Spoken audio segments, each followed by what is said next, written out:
Hello and welcome to Quick Solution. In this video I'm going to show you how to increase the font size on Snapchat and make it easier to read. So if you want to increase the font size in your Snapchat chats, I'm going to show you what to do. So we'll need to head to our settings from our phone, and right here we'll have to scroll down and select display settings. So right here we'll have the font size and style. So as you can see right here, we can select the font style, which in my case is default, and you can choose the one that you need.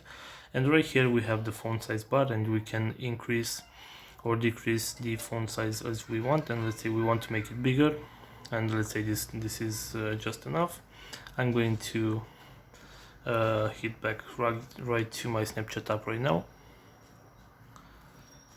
Okay, and I'm going to my chat section right here, and as you can see, if I'm going to any chat right here, the font size have increased. I'm going to send a new message right here, and you can see the font size have increased. So this is all for today. I hope you enjoyed this video, and if you did, don't forget to like and subscribe to the channel for more videos like this one.